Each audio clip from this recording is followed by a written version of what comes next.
মেয়েরা বিশেষ করে বোনেরা ওযু গোসল করার পরেও নাপাক থাকছে একটি ভুলের কারণে। অনেক মা বোনেরা আছেন যারা ওযু গোসল করার পরে অনেক ইবাদত করে থাকেন, কিন্তু একটা ইবাদতও কবুল হচ্ছে না, কারণ তিনি নাপাক।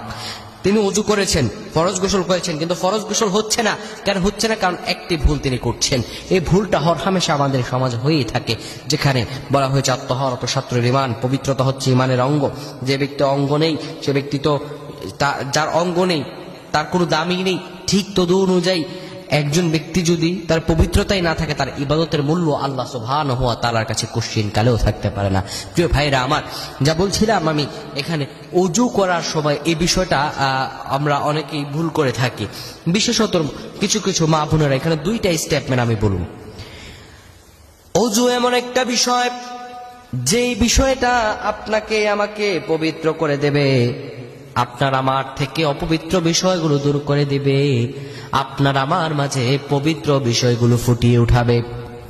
প্রিয় ভাইরা আমার, ওযু করার পরে অনেক মা বোনেরা নাপাক থাকে। একমাত্র এক নাম্বার কারণ হচ্ছে অনেক মা বোনেরা হাতের মধ্যে, পায়ের নখের মধ্যে নীল পলিশ ব্যবহার করে। এই নীল পলিশ হচ্ছে এমন একটা বিষয় যেটা, এই নীল পলিশের মধ্যে এমন একটা মেডিসিন ইউজ করা হয় যেখানে যেটা লাগানোর কারণে আপনার হাতের মধ্যে পানি যাচ্ছে না, আপনার হাতের আঙ্গুলের মধ্যে পানি যাচ্ছে না। আপনি ওযু করছেন কিন্তু সেখানে আপনার পানি প্রবেশ করছে না। যদি আপনার হাতের আঙ্গুলের ভিতরে, নখের মধ্যে পানি না প্রবেশ করে, আপনার ওযু বৈধ হবে না, আপনার ওযু আল্লাহর দরবার কবুল হবে না। অনেক মা বোনেরা এটা করে থাকে। এটা মারাত্মক একটা ভুল, যে ভুলের কারণে তার সারা জীবনের কোন ইবাদত আল্লাহর দরবার কবুল হচ্ছে না। আস্তাগফিরুল্লাহ ওয়া আতুবু ইলাইহি। নীল পলিশের কারণে অনেকেই আবার আছেন নীল পলিশ দেয়া অবস্থায় মারা যায়। হারে, অপবিত্র অবস্থায় মারা গেল, কতটা জঘন্যতম তার বদনসিব হয়ে যাবে, তার মৃত্যুটা কত যন্ত্রণাদায়ক হয়ে যাবে। হযরত আজরাইল আলাইহিস সালাম মারাত্মক যন্ত্রণা দিয়ে তার এরুটা কবজ করবেন। এটা তো একটা। নাম্বার 2 হচ্ছে অনেক মা বোনেরা দেখা যায় মেকআপ ইউজ করে, এক ধরনের মেকআপ ইউজ করে, বিশেষ করে বিয়ের সময় যে মেকআপটা ইউজ করা হয়, চেহারার উপর একটা আবরণ পড়ে যায়। যে আবরণটা পড়ার কারণে যখন তিনি ওযু করার জন্য মুখমণ্ডল ধৌত করেন, তখন তার মুখমণ্ডলের ভিতরে পানিটা গিয়ে পৌঁছায় না। ওযুর ফরজ হচ্ছে 4টি। এক নম্বরেই হলো সমস্ত মুখ ভালোভাবে ধৌত করতে হবে।